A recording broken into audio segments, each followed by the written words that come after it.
How we doing tonight, Salt Company? You look great out there. I can see about 10 of you. It sounds like there's a lot more. Welcome to Salt Company. Man, nothing better than the kickoff every year. We're so happy. Whose first Salt Company is this? It's first time here? How many there we go. How many freshmen are there? Man. Guys, Salt Company was such a huge blessing in my life, still is to this day, being able to bring the word with you guys and do life with you guys, follow Jesus with you guys. Just want to say, if it is your first time, I really hope this is a great experience. Being in Salt for as long as I have, I've had plenty of great experiences. And naturally, plenty of weird experiences. Plenty of awkward nights to mix in with the great ones. One night sticks out in particular, I remember. As all good stories start with, I sat by a girl at Salt Company that I really, really liked. Okay? Bold move, I know. Bold move.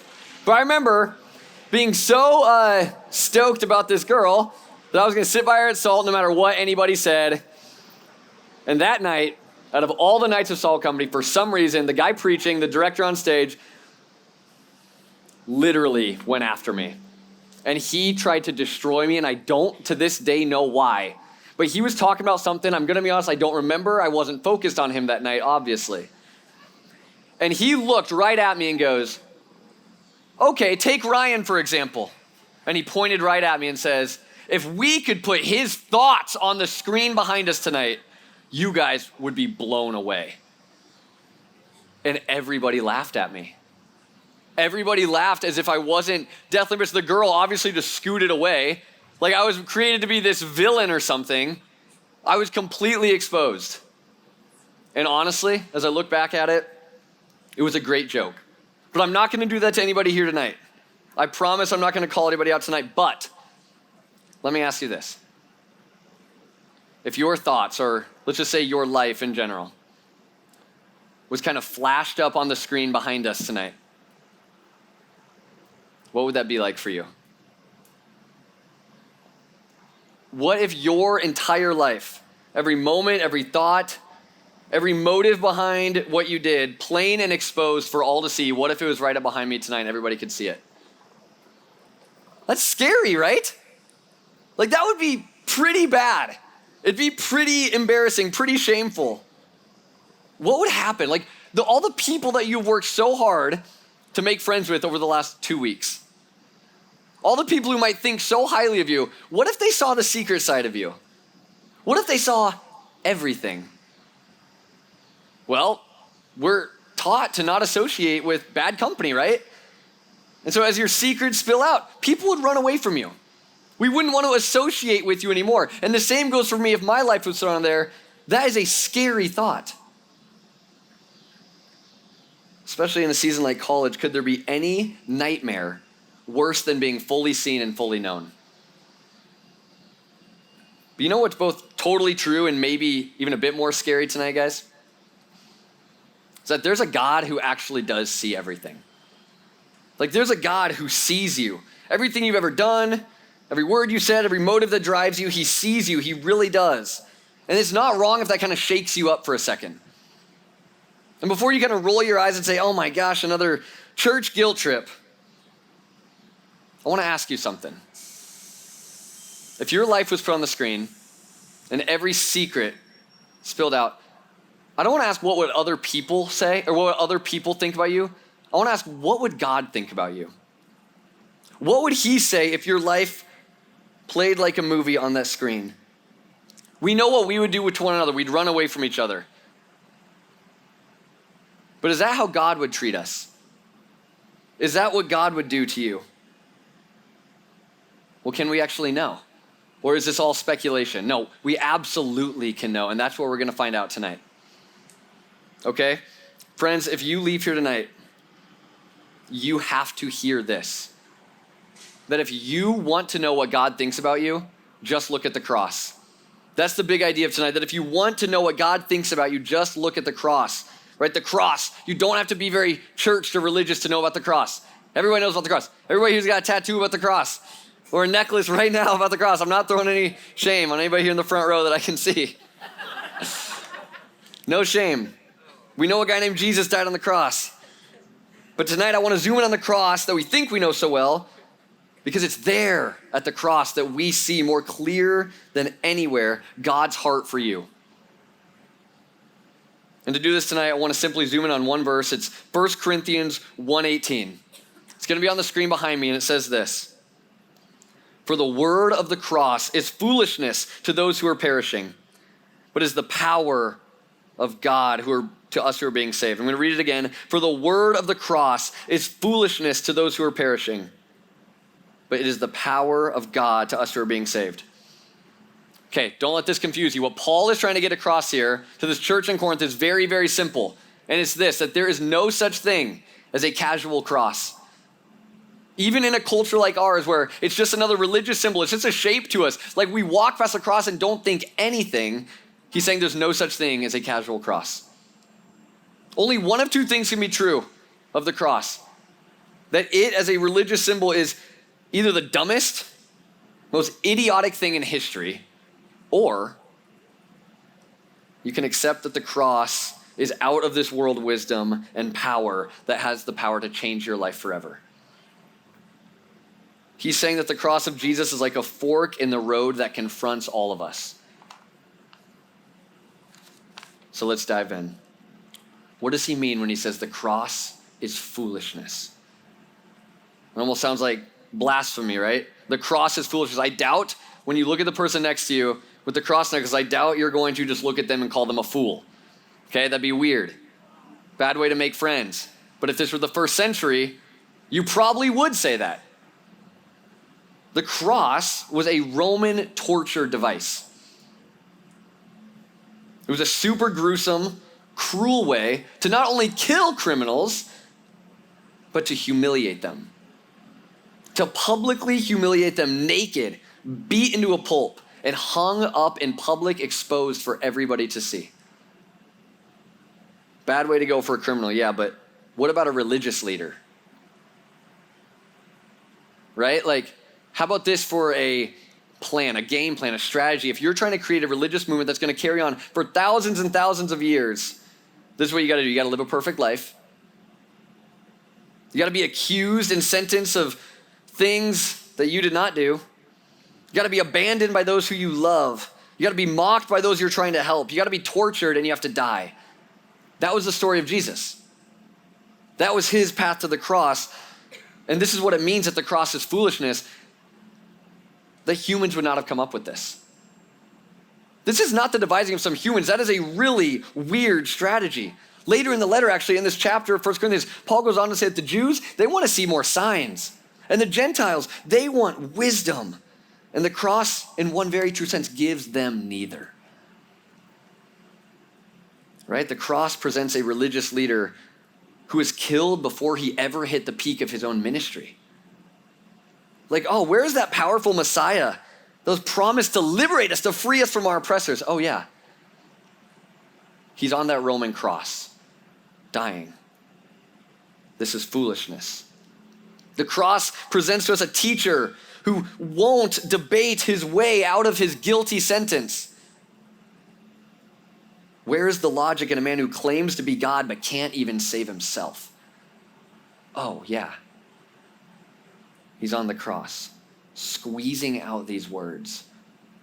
Forgive them. That's foolishness. To the human eye, there is no power, there's no wisdom here. The cross, as one commentator said it, he replaced foolishness with silliness. I love that. Spot on. The cross is nothing but silliness. The first thing you need to recognize about the cross is this, that when you look at the cross, you can see foolishness.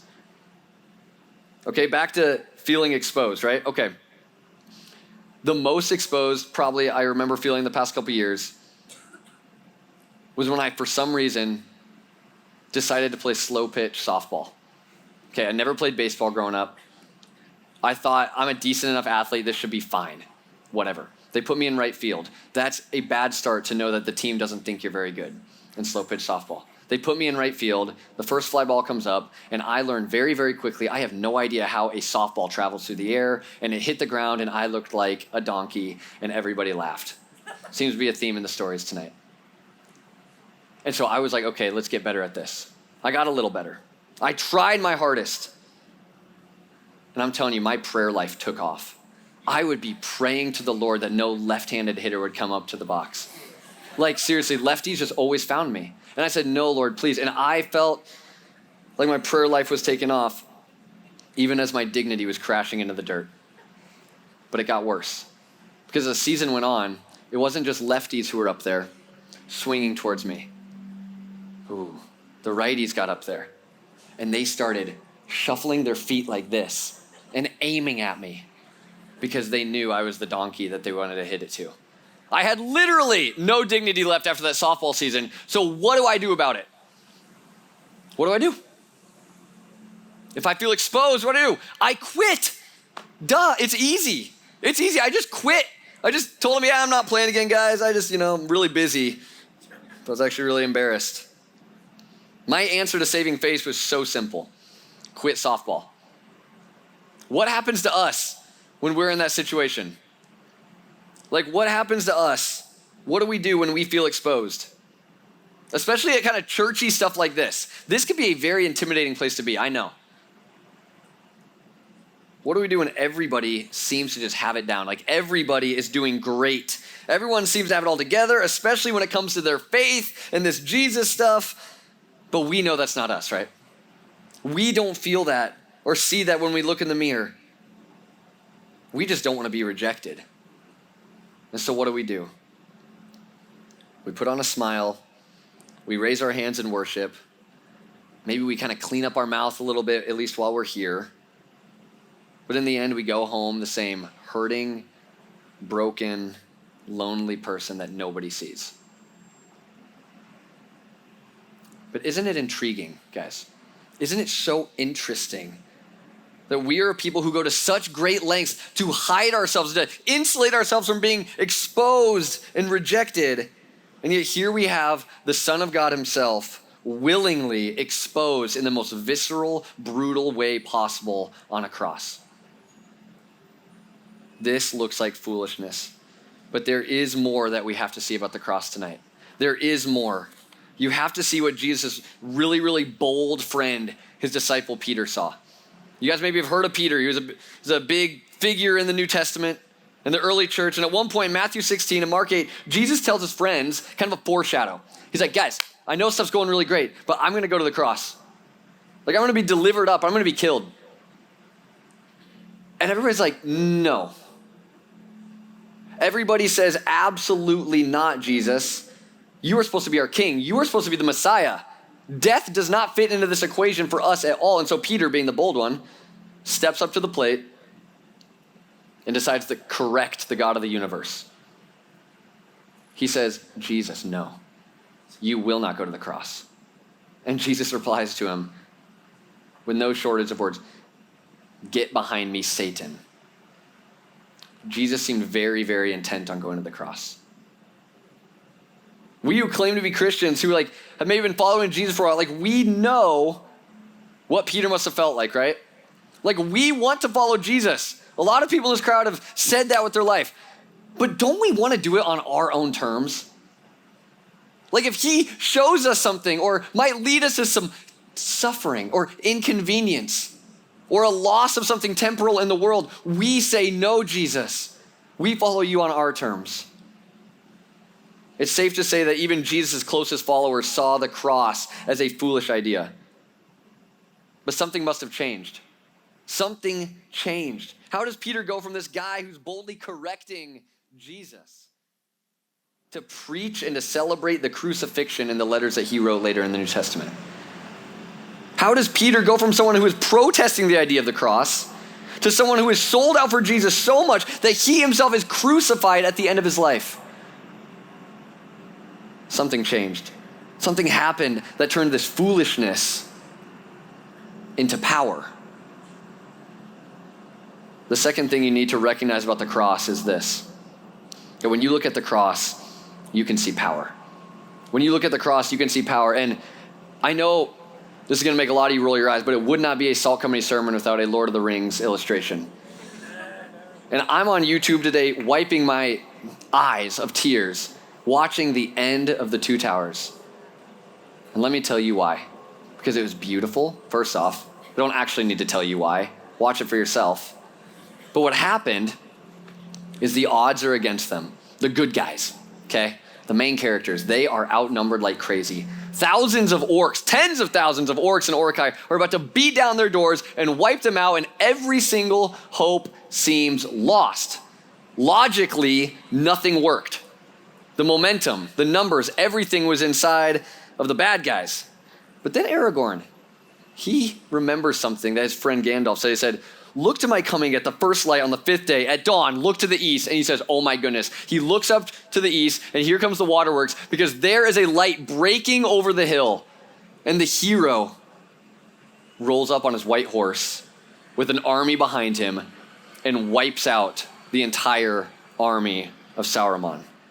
Gets me pumped just saying that. There was a moment where logic was not enough. They needed power. They could not think their way out of this conundrum. They needed a hero to show up in power. That's the type of moment that Peter ended up having. That's the type of moment that every single person in this crowd actually needs to have. That when logic can't solve our death problem, what are we going to do? That when logic can't solve the sin that binds so close, what are we going to do? We need power. And when doubt, confusion, and hopelessness seem like they will never end, Jesus arrives. And the foolish, crucified Jesus walks out of his grave, resurrected and victorious, never to die again, defeating death forever. The cross wasn't the end. God was no fool. He was on a rescue mission. For the word of the cross is foolishness to those who are perishing, but it is the power of God to those of us who are being saved. When we only see Jesus in his death, Salt Company, we might be only left with half the picture. But when we know he walked out of his tomb, everything becomes crystal clear. Everything. What once may have seemed silly is now proven to be the very wisdom of God. What once seemed like weakness is now the strength of God on full display. And to a people that carry with them their sin, shame, and brokenness, this is good news. This is good news that Jesus' victory now makes the cross the answer to our death problem. That Jesus' victory makes the cross the very tool that can break the curse of sin. And what was once foolish and silly to the logic and philosophy of men who thought they were too smart for God, now bow in humility at the feet of their risen King Jesus. And that is good news. When you look at the cross sealed by an empty tomb, you see power. Then my question is why? Why? This is what Jesus did, yes. But we should be asking why he did it. I asked earlier, what does God think about you? Like, if he can actually see every secret and sin and shame that you have deep down inside, what would he think about you? What would the holy and righteous judge do? Because he'd only be holy and right if he punishes sin and evil. So what about yours and what about mine? How does he respond when your life is on the screen? Friends, I'm telling you to just look at the cross. The last thing you need to recognize about the cross tonight is this: that when you look at the cross, you have to see that you are loved. You have to see that you are loved. And if you leave here tonight with any rock in your shoe or any stirring in your soul, let it be this: that all of the shame, all of the pain, brokenness, and torture that Jesus suffered at his crucifixion and on the cross were for you. It was all for you because he loves you. And I'm not talking about the you that you pretend to be sometimes. I'm not talking about the face that you put on tonight. I'm talking about the real you, the one on the screen, the one who actively refuses God every single day and pays him no mind. That is the exact you that Jesus went to the cross to die for. Romans 5:8 puts it so well when it said, God proves his own love for us that while we were still sinners, hear that while you were still sinning, Christ died for you. We know what we would do if we maybe saw the secrets. We'd be tempted to run, but I'm telling you, Jesus does not run away from you. He runs toward you. Our sin needed punished. And at the cross, our Savior was punished for us. I'm telling you guys, no matter how hard you look, you will not find a picture of love more awful and more wonderful than this. You have to look at the cross and see that you are loved. I still remember so vividly one night after Salt Company when I was like a senior or something. There was this freshman there with me. A freshman who had it all, man. He was religious, impressive. Did the whole church thing pretty well. But he wasn't too religious. He also knew how to have a good time. He was able to kind of live in both worlds. He had his party life on one side and his church life on the other. To where the religious people might be fooled and say, you're doing a great job. And the people he partied with on the weekends would have no idea that he ever set foot at church in his life. He was playing both sides of the fence very well. And it wasn't until this one night at Salt, hearing about this exact cross that changed his life forever. And I remember he turned to me with tears in his eyes. And he said these words. He said, I can't believe God sent his son to the cross for me. I can't believe God sent his son to the cross for me. It was that night at this cross that my friend learned that his days of earning love and approval through religious performance were over. It was this night at the cross that my friend found a father so inviting and so proud of him that he could not live for sinful pleasures anymore. And I'm telling you, this story happens over and over and over and over again. You just need to look at the cross. Guys, I know there's a lot of people here tonight.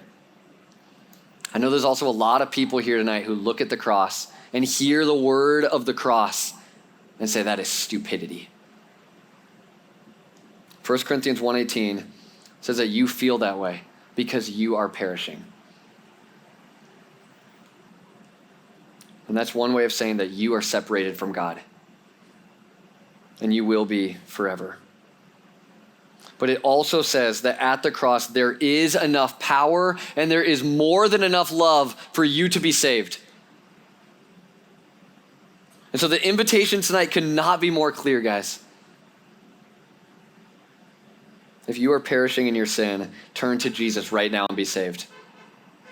Turn to Jesus and be saved. Accept not only the forgiveness of sins that we are all guilty of, but all of the righteousness, all of the goodness that he earned for you. Open your hands and receive it. If you want to know what God thinks about you, just look at the cross. The cross, where God can look at you. You. Nobody else here, just you I'm talking to, you. He looks at you and says, well done, my good and faithful servant. Welcome home. And I know you don't deserve that. And I know I don't deserve that. But at the cross, we find the greatest exchange ever. And I will gladly bank my life on that.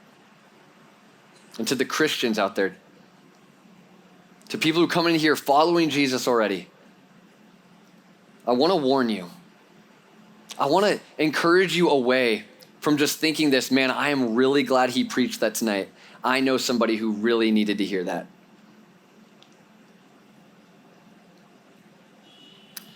The person who needs this message more than anybody is me.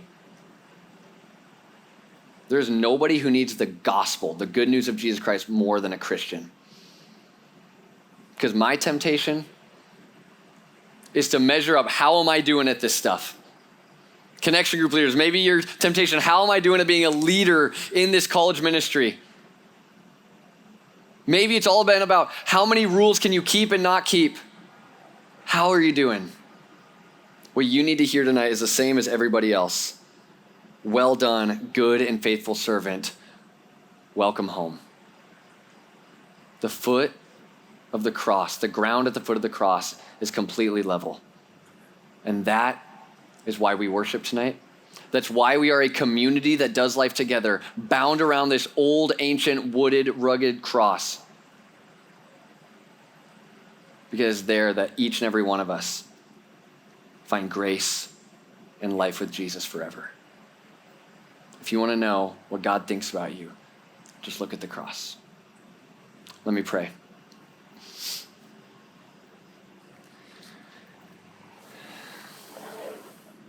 Jesus, I'm reading a verse like this in 1 Corinthians, and I just want to confess that I don't always believe it. I want to follow you, Jesus, but I want to do it on my own terms. I want to get as much out of this world as I possibly can. I want to live in both worlds. But God, the cross tonight, by your mercy and your grace, tells me that that is not an option. And I'm so thankful for that, Lord. I'm so thankful for your mercy tonight, meeting every single person, including me on the stage, where we are at tonight, and warmly inviting us back in, maybe for the first time ever, to a relationship with you, and maybe for the millionth time. And either way, we come arms wide open saying, yes, Lord, please and thank you.